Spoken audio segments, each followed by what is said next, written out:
Well, Australia joined in a controversial vote at the UN to support more rights for Palestine.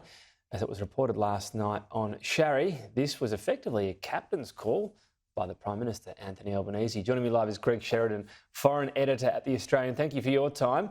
What did you make, I guess, at the vote first of all, and then this report that this was a captain's call? Because usually this sort of thing, well, it's a big captain's call to make. Well, Tom, my information was the Cabinet considered it, and it was really driven by Penny Wong. But I thought it was a very bad decision for Australia to join in this vote. It divides Australia, Muslim versus Jew. There's no doubt now Labor supports the Muslim critique of Israel. The coalition supports the Jewish defence of Israel. That's a terrible dynamic to set up in Australia.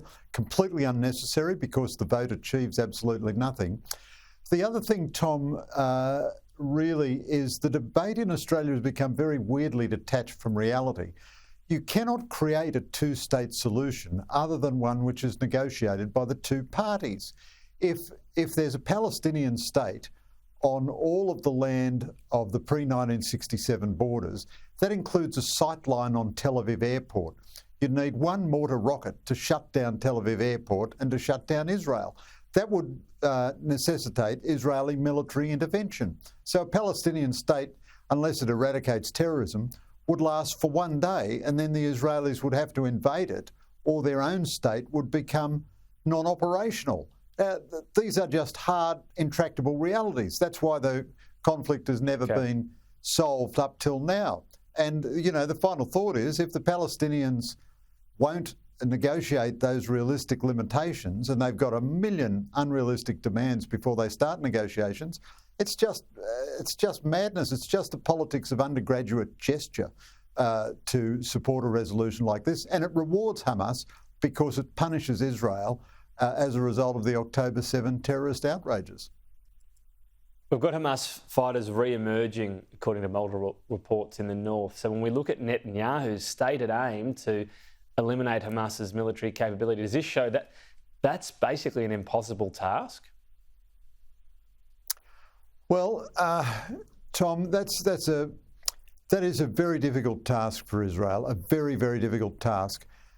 What Israel plainly needs to do is have some idea of, or some good plan for what the governance structure in Gaza looks like the day after they've finished their operation.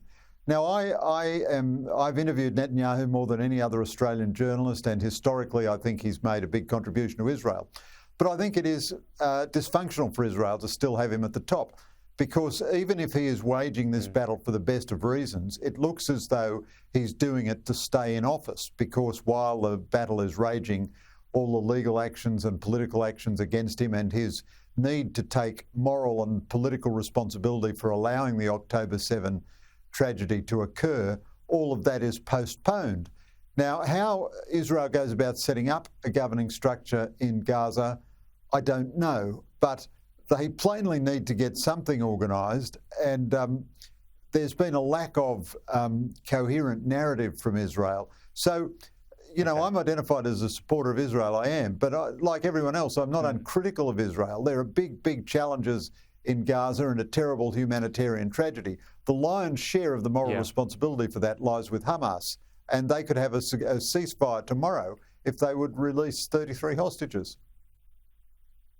Yeah, I mean, I guess, look, this happened quickly, this war, but it does seem, as you alluded to there, that there's the entry point was obvious, the exit point and how that happens is less so. Let's talk about the Donald Trump trial.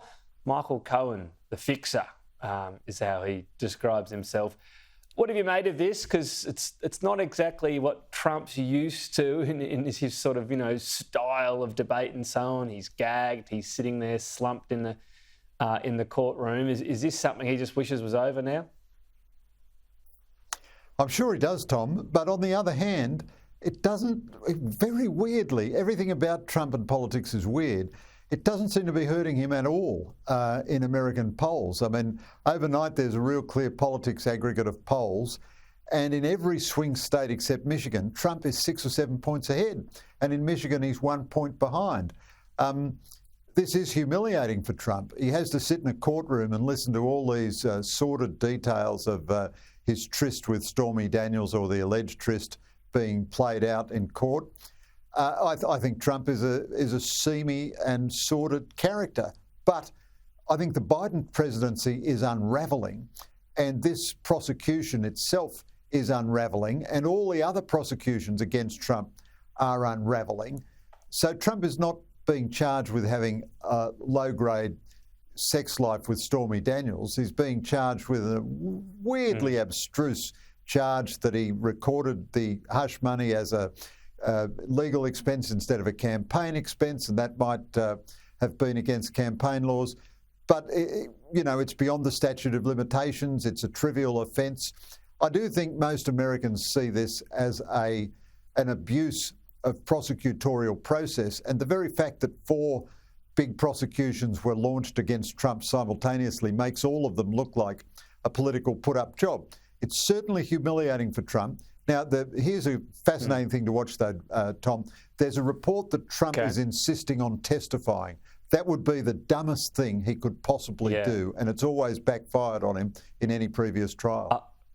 I got to admit, I saw this and thought, okay, I don't think you're listening to your lawyers if that's what you're going to do. We'll see. Hey, trying to predict him is hard.